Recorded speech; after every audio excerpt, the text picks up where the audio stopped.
Many airports have carpets at their gate areas.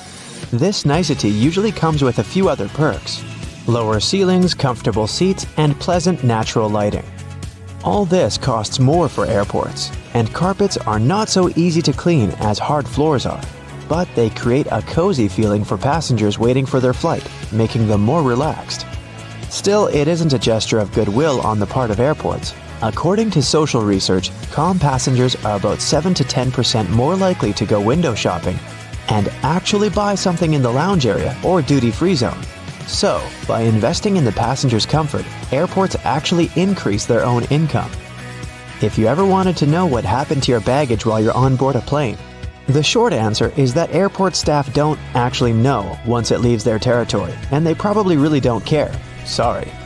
Baggage is sorted automatically. Scanners scan the barcode and sort the baggage according to its destination. The three main tasks of airport baggage handlers are to move your bags from the check-in area to the gate, to move them from one gate to another when you have a connection, and to move your bags from the plane to the baggage claim area. And that's it. So if your luggage doesn't move fast enough, it can be late for your connecting flight, or the exact opposite. Your bag gets to your destination before you do because you're stuck at passport control. Another problem can arise if you forget to tear off any old stickers showing a different destination. In this case, the scanner might send your luggage to the wrong country. Most airports are equipped with giant kitchens where the food for passengers is prepared. These kitchens usually cook food for different airlines at once. And since that oh-so-delightful airplane food must be cooked for about 6 to 10 hours in advance, these kitchens have to work 24/7. And however surprising it might sound, the menu for your flight is developed up to a year in advance. This is a common practice for most airlines because every single ingredient matters and adds to expenses. In fact, one airline managed to save $40,000 after they removed just one olive from every salad they served on their flights. Airport staff sometimes ask passengers to rub their hands on a piece of cloth before putting it into a special machine. It might seem kind of scary, but it's actually harmless. You're simply being checked by a machine called an atomizer. Before their working day starts, employees put samples of dangerous chemicals into the machine. The machine memorizes these smells, and in case a person's hand smells like those chemicals, it alerts airport staff to this danger. You know how it sometimes goes. You come to the security checkpoint, and suddenly, it turns out you have something prohibited to take on board in your carry-on. But don't worry, all the things seized during the pre-flight inspection can be stored at the airport for as long as 3 months. On top of that, you have an opportunity to mail them any address inside the country. Things taken away by security and weren't claimed can also get sold at special auctions and are delivered worldwide. If you have a long layover between flights, going to the nearest hotel to rest might not be the cheapest option. There's a much better trick.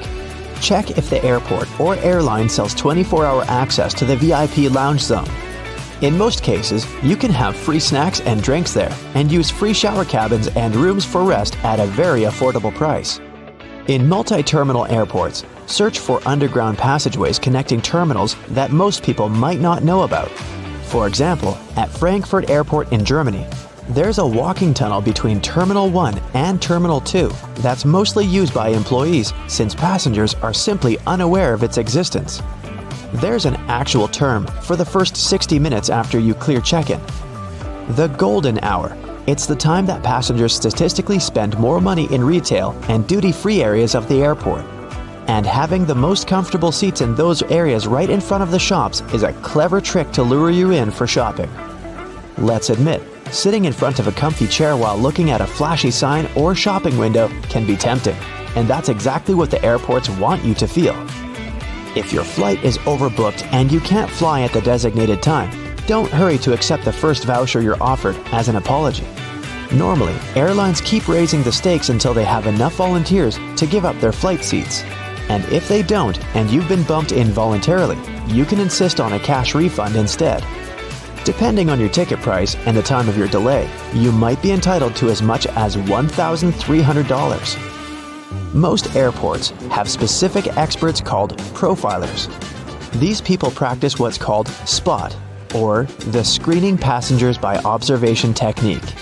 They carefully analyze facial expressions, gestures, and behavior in order to detect suspicious people. Their job is to notice the nonverbal signs of anxiety, such as people licking their lips, itching, or looking around a lot. If a profiler notices a person acting in a weird or off way, they can invite them for an inspection, where they can talk to a person to find out more about them. Profilers work in both the main halls and in passport control. The typical question they ask is, "What's the purpose of your visit?"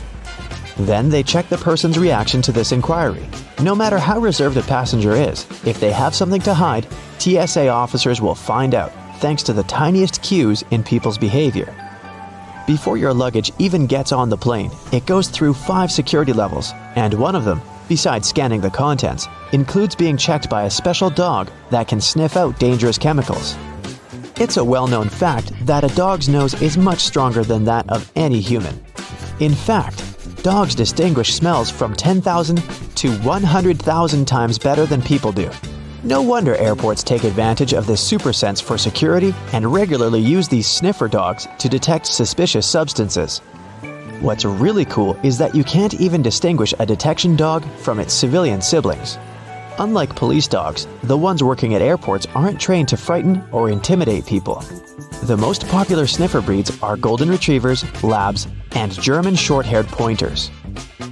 Charging your phone at a specifically designated spot can look convenient, but it's not really safe. If the charging station only allows you to plug in your cord, you might get malware installed on your phone with you none the wiser. The only safe way to charge your phone or tablet is to find an electric socket and use it with your own charger. Same goes for free airport Wi-Fi, apart from the airports requiring you to authenticate yourself more often than not. Someone can easily access your data while you're using an unprotected Wi-Fi hotspot. It's safer to use your mobile data, but if you absolutely have to use the airport's Wi-Fi, best clear or encrypt all your important data on your device. It might be exasperating to take your laptop out of your carry-on at the security check every single time. But the airport staff need to have a clear look at your device to make sure nothing is concealed inside. On the screen of an X-ray scanner, a laptop looks like a semi-transparent object with a clearly visible hard drive, CD drive, and whatnot. But security officers can't see what's behind some of those parts. For example, a dense and rather large battery. People tend to choose the closest security line to them. If that line turns out to be super crowded, just look around after ID and ticket check. You may see another checkpoint with much fewer people.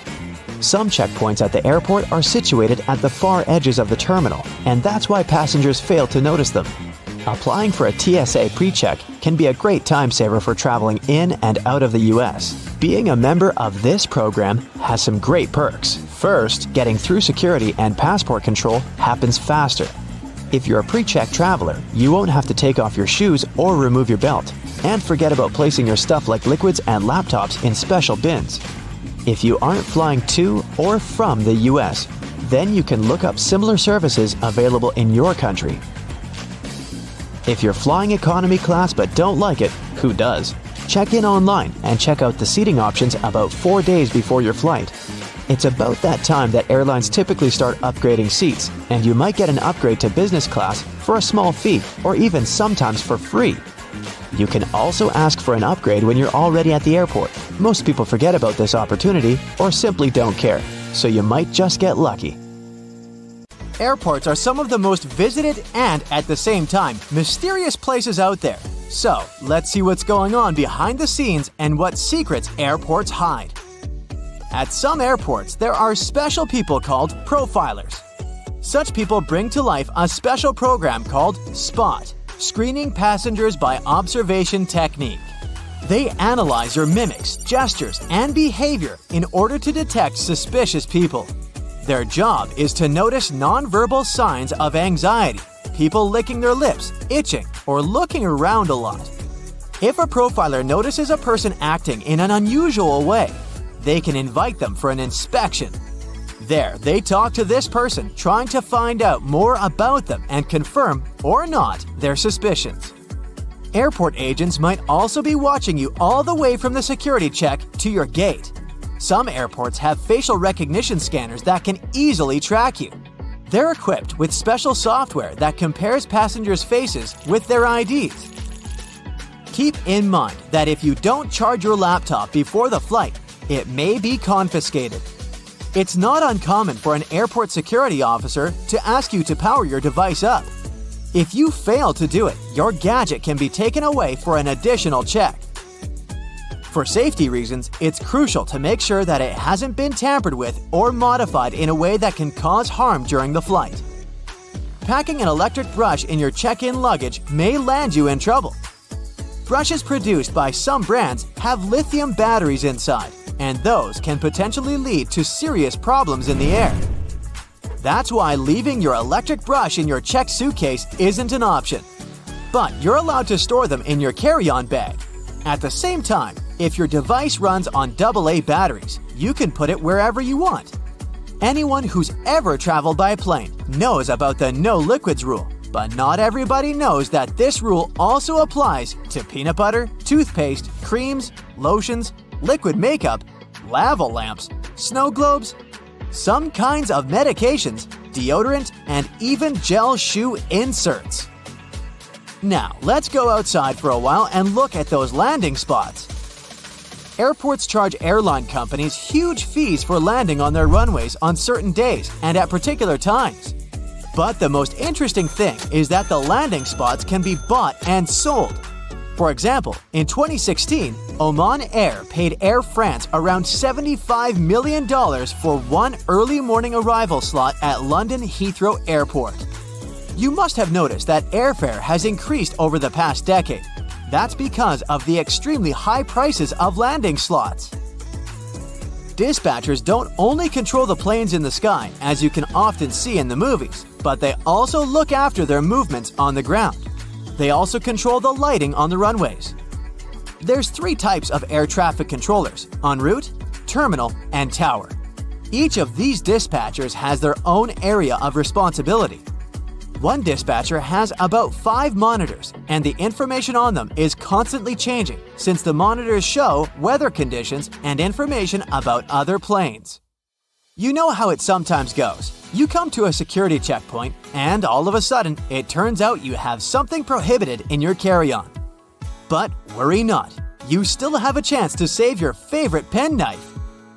At some airports, there are on-site postal services, and you might have an opportunity to mail your belongings to any address you provide. But the mailing fees are pretty high, plus certain items are prohibited, and the postal service won't deliver them. Airports can be selling your lost luggage right now. Of course, I don't say that there's no chance for you to get back your suitcases that's traveled to a different destination, but just as likely, you might not see it again. In this case, an airport has the right to sell your misplaced belongings at an auction. Most airports have an annual lost luggage sale. After paying an entry fee, you can bid on electronics, clothes, bags, and other stuff. While flying, you might have a celebrity on board, but you won't know it. Large airports have separate check-in and security procedures for celebrities. They often board the plane directly through a hidden door located beside the jet bridge. Some airlines also use cool cars to transfer VIP passengers from the terminal building to the plane. At the same time, most people come to the airport well ahead of time. And the most popular activity while waiting for a flight is wandering through the duty-free zone. And even though people rarely plan to buy anything there, different products end up in their shopping baskets. That's because lots of airports are designed in a special way that makes people feel relaxed and at ease. I'm talking about all those huge windows, a lot of light, massage chairs, and comfortable seating areas.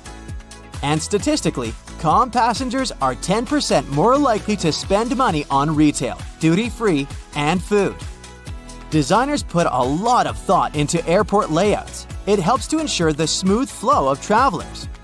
And the main point here is easy navigation that can prevent people from getting lost. This is achieved through subtle but very effective design cues. And placing duty-free zones between security checkpoints and boarding gates is one of them.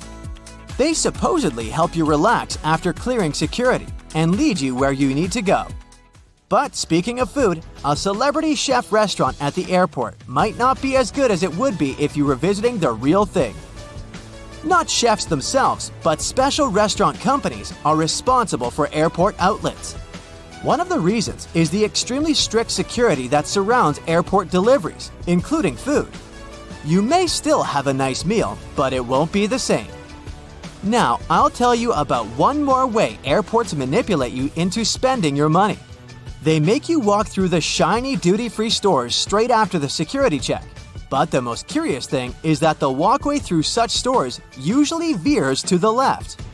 That's done because most people are right-handed, which means they use their right arm to pull their luggage and are more likely to look to the right while passing through the stores. And the duty-free zone veering to the left leaves more space on the right, where passengers are more likely to look. Oh, and have you ever noticed how many mirrors there are at airports? Mirrors are strategically placed there to make airports appear larger and create an illusion of more space. This in turn helps to reduce the feeling of claustrophobia and makes the airport experience more comfortable for travelers. If you have an opportunity, don't exchange cash at the airport. You'll never get a good rate there. Those who didn't buy local currency in advance can instead order it online and collect it at the airport. Some services only need a few hours' notice for such an order, or it might even be better to use an ATM to withdraw some cash at your final destination. Now, have you ever paid attention to airport codes? The most often used are 3-letter codes. Why this number? Back in the 1930s in the USA, pilots used the National Weather Service's 2-letter city codes to refer to airports. But soon, the number of airports in the country outgrew the number of such codes.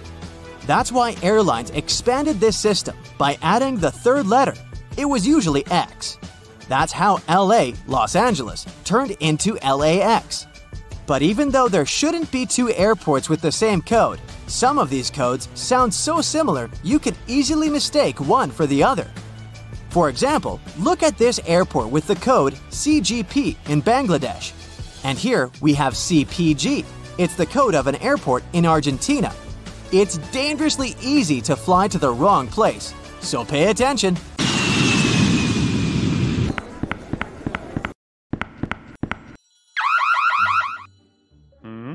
Hey, you've got the wrong person. I'm just a manager going back home from my annual vacation in Europe. The TSA agent pulls out a massive chunk of delicious French cheese from your hand luggage. Turns out, you can only grab really small amounts of soft cheese on board, since it's considered to be liquid. Fun fact, you can bring a cheese grater on board without any problems, but you can grate no more than 3.4 ounces. That's the maximum cheese amount. Wait, you can't grate it. Cheese should be safely sealed in a plastic bag. Good news, hard cheese is fine to travel with. Okay, they took your cheese. A large bottle of water, you're bad. Some cream tubes and other fancy souvenirs. Look at that fine Swiss knife you grabbed in Geneva. It now risks ending up in an auction. If you're lucky enough, the airport might provide a shipping service to get your precious souvenirs and even cheese, if it doesn't go bad, to your home for a fee. Still, not all the airports do this. So, some of the banned items will go to an auction to raise money. The confiscated items are usually sold in bulks, so it's going to be pretty hard to find the ones that you had to leave behind. Some other objects with more specific purposes are donated to different organizations. Pepper spray, for instance, would go to a police training academy. As for cheese, prohibited exotic fruits, and other food and water, well, they usually just get disposed of. Some items, especially really bad and dangerous ones, may be simply melted or destroyed. Magic 8 balls pose no danger, but they have to be checked in luggage. The problem is the liquid inside them. Yeah, it might be less than 3.4 ounces, but let's face it, it's hard to count the exact amount. Ask your ball if you can take it on board. It's likely to give you a "don't count on it" answer. Relieving gel insoles are a bit disturbing on board. The problem is the same. It's impossible to count the exact amount of liquid. So, no gel insoles, and no gel candles either. Perfume and nail polish are kind of forbidden too. It's not only about liquid onboard restrictions, but also about etiquette rules. Some passengers may simply be allergic to their smell. Plus, they're flammable. As for nail polish removers, opt for an acetone-free version, since acetone is a no-go for hand luggage. Anyway, you can grab a bottle of perfume as long as it's not too large and you don't use it on board. It would be a pity to leave a whole bottle in the trash bin before boarding. Still, you can sneak in the plane with more than 3.4 ounces of your favorite cream, claiming it's some medicine that you really need. But you do need to notify the airport beforehand. A bit weird, but it works. Sometimes. In case you need to check your body temperature on board, make sure your thermometer is electronic. Mercury ones are strictly forbidden. Who's going to pick up all the mercury balls if you accidentally drop it? Bowling pins are a no-go for hand luggage. Seems like the aircrew doesn't want anyone to have fun and play bowling in the aisles during a long and boring flight. No, it's all about our safety. They just think bowling pins might hurt someone. No sports equipment is allowed, be it a fencing foil, a bat, or even darts. Darts are sharp, and no sharp objects are allowed on board. Such items should travel in check-in luggage, unless you want them to end up in an auction. If you're into handmade things, and a transatlantic flight gives you enough time to knit a scarf or a pair of socks, opt for plastic or wooden knitting needles and wrap them carefully so as not to cause any damage. Those made of metal will probably be disposed of by melting, and they don't deserve such a fate. Snow globes, as with any other object containing liquid inside, aren't allowed through security. If your snow globe is as small as a tennis ball, you may be lucky to have it allowed, but it's better to play it safe and check the snow globe in. Liquid bleach is definitely a weird object for hand luggage, even if you're traveling in a white shirt. First, it's not allowed on board because it's highly flammable. Second, a brand new white shirt doesn't seem to be the right choice for a flight. Coffee and turbulence just don't mix. Third, the bathroom on board is far too small for laundering. If you're a hairdresser on a business trip, you'll probably have to invest a bit more when booking your flight. No hair bleach is allowed on board. Scissors aren't welcome either, unless their blades are 4 inches or shorter. By the way, scissors that aren't allowed to fly are often donated to schools, which is a good alternative to disposing them. Bad news for hairdressers again. Due to a gas cartridge that's filled with butane, cordless curling irons aren't allowed on board. Good news, electric curling irons are completely fine and safe. If you're an artist, you must have already struggled with security rules. You don't want your paint to get frozen or ruined in the luggage section, so you'll surely want to bring it on board. Security may be okay with your oil paints as long as they're under 3.4 ounces, but there's no way you can grab your extremely flammable turpentine. Now, in case you don't enjoy food on a plane and failed to order a meal on board beforehand, you can take any pan or pot on board and cook it yourself. No, you can't cook, and you can't grab a cast iron pan either. They're quite heavy. That's why they're likely to be dangerous. If a TSA agent confiscates it, it won't end up being donated to a local kitchen. It'll probably be melted. If you want to have some fresh smoothies while flying with fresh fruit that are allowed on board, like an apple or a banana, bad news for you. Blenders are allowed only in case you remove the blades, so technically it's not a blender anymore. Hey, here's when you need that cheese grater. English Christmas crackers can make a wonderful atmosphere of joy and happiness during Christmas holidays, but it brings nothing but a mess on board. It makes a cracking sound when pulled, which can frighten other passengers. They are not allowed in checked bags, just like party poppers and sparklers. High heels and thick soles aren't prohibited, but they do cause some problems. If you're wearing one of these, you may be asked to take them off to have them scanned. Sure, there are some plastic shoe covers, but these airport floors are swarming with germs. Wedding dresses are a bit of a problem too. Some dresses just don't fit in the X-ray machine, so they might need to be double-checked. All the fans of camping, beware. You probably want to check in a lot of luggage required for your trip, so make sure you check in the tent pegs too. Though, if you travel light with a carry-on backpack only, you'll probably need to buy some when you reach your destination. Since they're sharp objects, tent pegs are not allowed on board.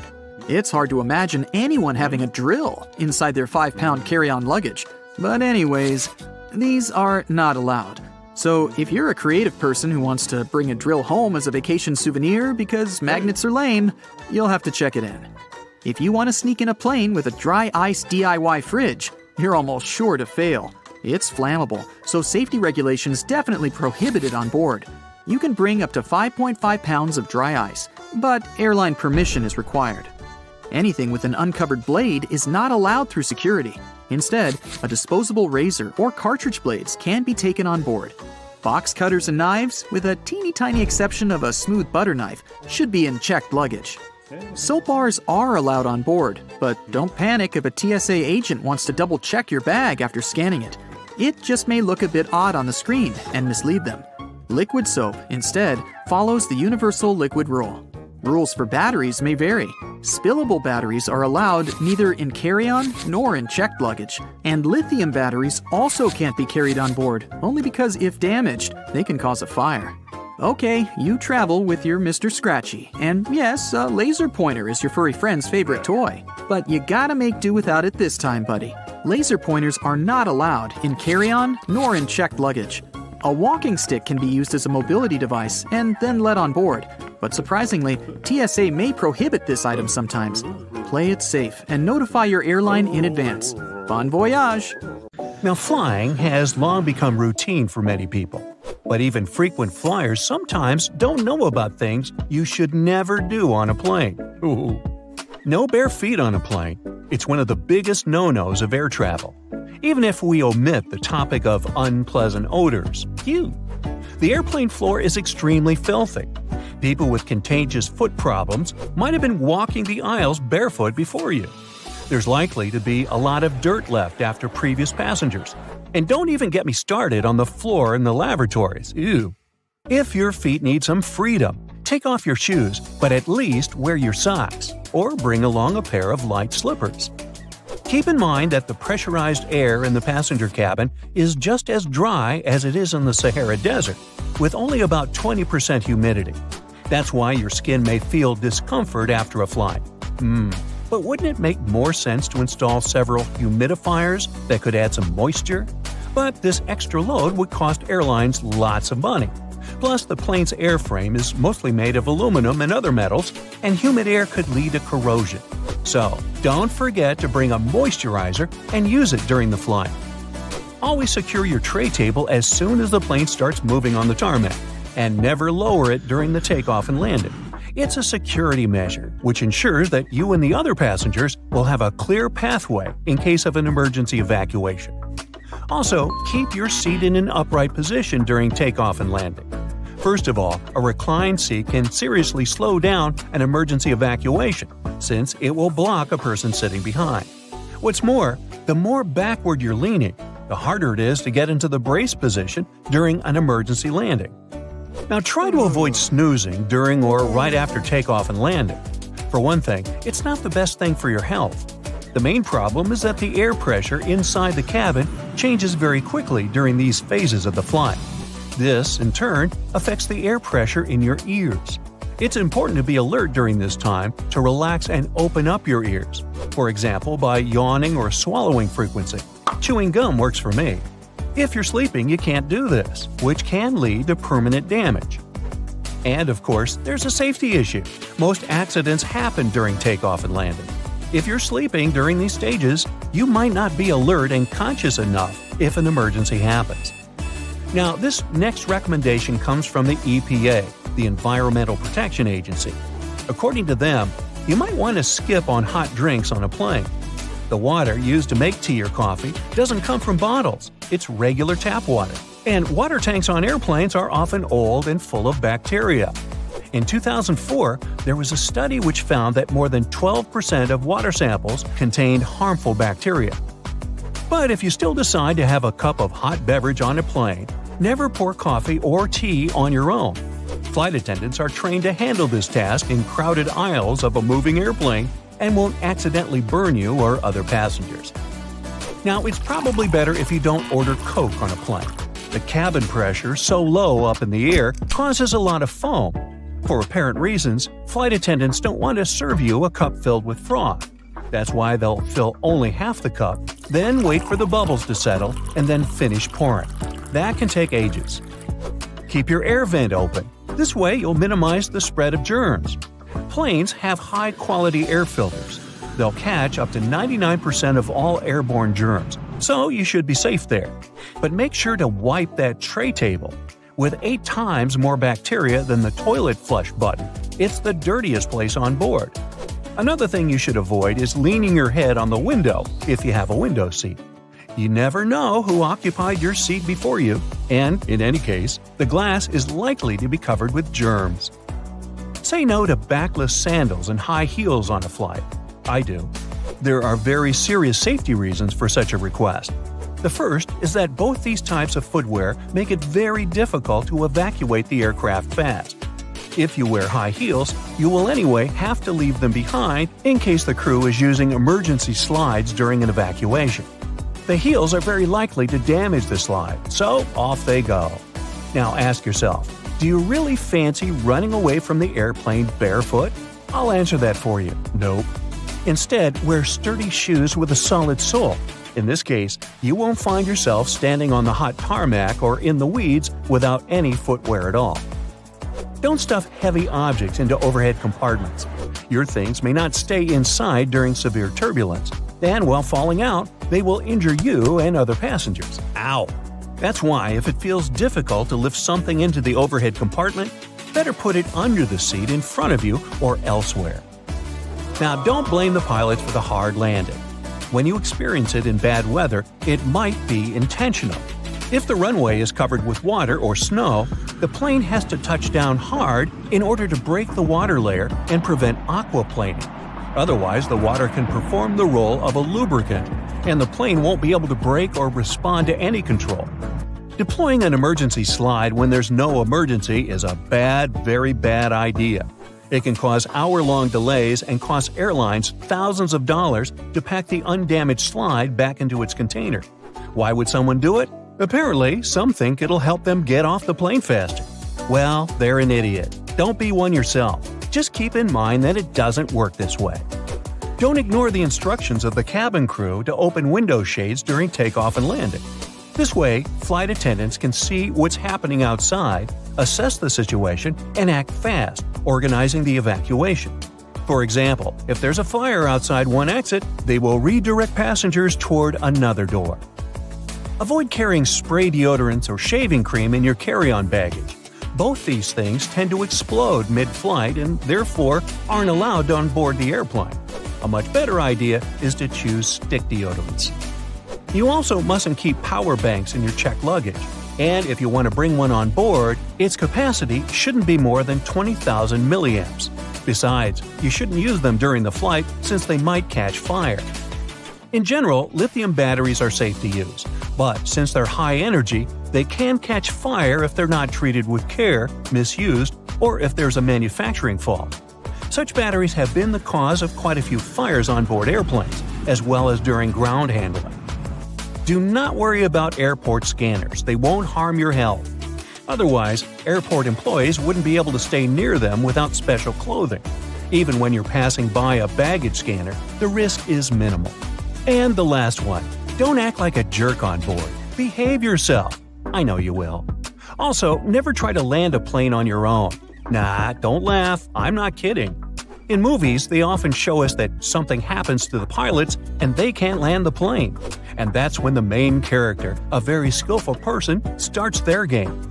Unfortunately, it's close to impossible to do it in real life, even if a person is a genius, is fond of computer simulators that match the real model of an aircraft 100%, and is ready to follow all the instructions from the ground. They're likely to fail due to one simple aspect: stress. It is true that there have been cases throughout history when amateurs landed smallish private planes after the incapacitation of a pilot. However, there has never been a case of a non-professional pilot landing a commercial passenger airplane. It's only in the movies. Are the letters SSSS on your boarding pass a reason to worry? What's much more dangerous than turbulence? Should you really be the first to board the plane? You're about to figure it out. You might have noticed that most planes have blue seats. There's no mystery here. Airlines opt for this color because it's considered to have a calming effect. This color supposedly puts passengers at ease and helps even the most nervous flyers to relax. But there's also another, more practical reason. Stains, dirt, and scrapes are less visible on dark blue fabric. Never throw your boarding pass away in a public place. It contains tons of your sensitive information, including your name and frequent flyer number. This, in turn, may allow someone else to check your future bookings, change your seat, or even cancel your flights. So the best way to deal with the boarding pass for a flight you've already boarded is to take it home and feed it through a paper shredder. By the way, if you ever see the letters SSSS or S on your boarding pass, get ready for additional security checks. Instead of these letters, there may be a checkerboard pattern. Anyway, if you have any of these marks, your carry-on luggage can also undergo a thorough inspection. Why might they choose you for secondary screening? Some of the criteria are making a one-way reservation or paying cash for your ticket. In some cases, the selection is absolutely random. Look, your gate is open and the boarding is started. Wait, where are you running? There's no need to hurry. The trick experienced Globetrotters use is always board last. For one thing, you don't have to waste time standing in line. Then, there are fewer people on the jetway and in the aisle, and you spend less time on the plane. No one is going to take your seat anyway. There's one exception though. If you have a bulky carry-on bag, it may make more sense not to board last. Otherwise, the chances are high that all the overhead bin space will be occupied by the time you reach your seat. And then your bag may end up in another part of the plane, and you'll have to wait till the other passengers disembark before you get to your luggage. Duh! Before takeoff and landing, flight attendants usually flip a small switch on the bathroom door. This prevents it from flying open when it's not supposed to. With the same ease, a flight attendant can open the door when someone is inside. Look, they only need to lift the lavatory sign and move the knob into the unlocked position. Pilots don't worry about turbulence. That's because they know that there is a thing way more dangerous than any turbulence. It's an updraft. In most cases, turbulence only drops you a couple of feet down, even though it might feel as if you're falling from the top of the Empire State Building. If the turbulence is strong enough for the pilots to ask flight attendants to sit down, the plane can go 10 to 20 feet down. The most extreme white-knuckle turbulence is super rare. But an updraft is a big air mass, part of a storm or some other weather phenomenon, moving upwards. Pilots don't see updrafts on their radars at night, and when a plane hits one, it feels like driving over a huge speed bump at 500 miles per hour. An updraft is also extremely treacherous because it can push an aircraft upward to dangerous altitudes. Modern planes have a special system that detects other aircraft, mountains, and different solid objects in their path.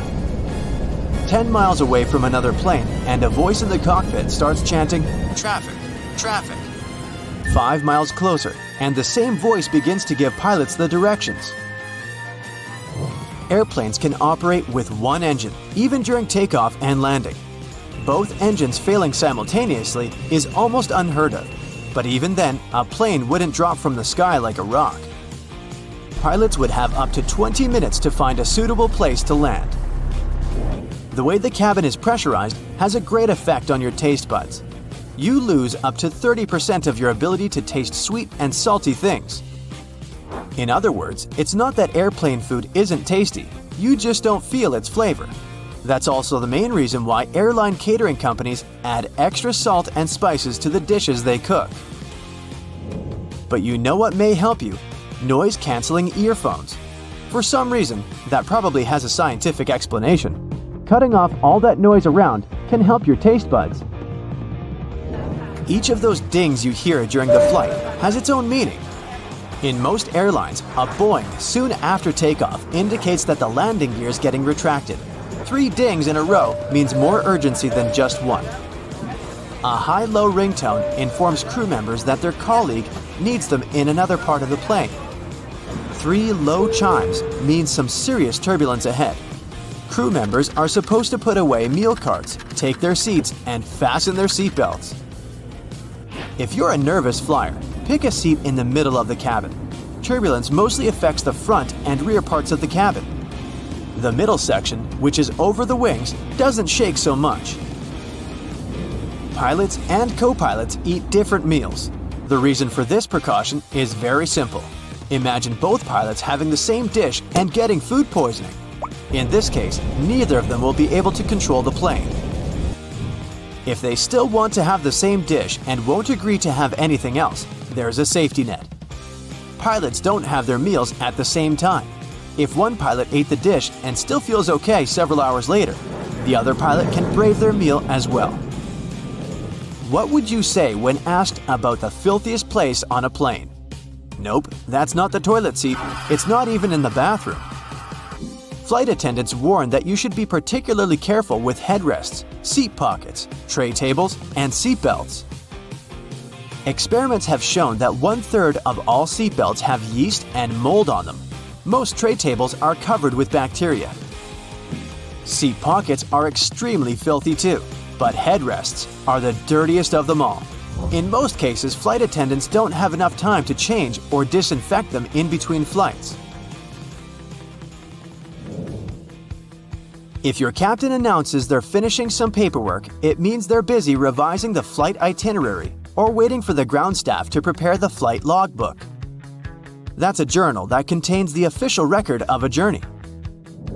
Some places, especially those flying long distances, have secret bedrooms for crew members to catch some shut-eye.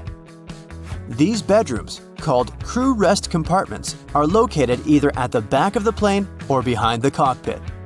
Such a compartment can have up to 10 comfortable beds where flight attendants can have a rest.